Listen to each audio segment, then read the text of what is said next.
News 24 वेद जनमनाचा। लालच बुरी बला आहे असं म्हणतात ते उगाच नाही।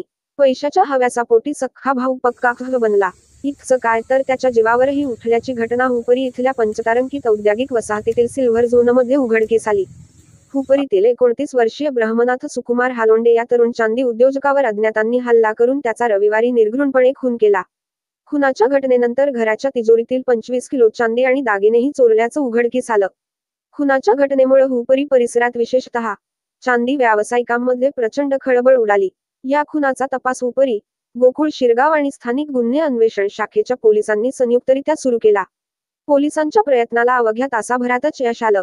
मात्र तपासादरम्यान आश्चर्यकारक घटना आणि सत्य समोर आलं। ब्रह्मनाथचा 26 वर्षीय सख्खा भाऊ पवन उर्फ प्रवीण हालोंडे आणि 22 वर्षीय मित्र आनंद खेमलापुरे या दोघांना पोलिसांनी अटक केली।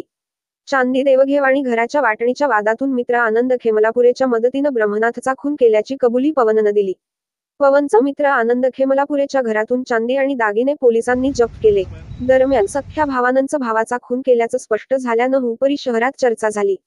या घटनेची माहिती मिळताच पोलीस अधीक्षक जयश्री देसाई, पोलीस निरीक्षक एन.आर. चौखंडे, शिरोली पोलीस निरीक्षक पंकज गिरी, स्थानिक गुन्हे अन्वेषण शाखेचे निरीक्षक रवींद्र कळमकर, सहाय्यक पोलीस निरीक्षक दिगंबर गायकवाड, उपनिरीक्षक प्रसाद कोळपे, हवालदार नितेश कांबळे, दीपक मोरे, दर्शन धुळे यांनी खुनाच्या घटनेचा तासाभरातच त्याचा छडा लावला।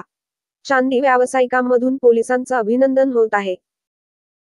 वेद न्यूज 24 या चॅनलला लाईक, सबस्क्राईब आणि शेअर करायला विसरू नका।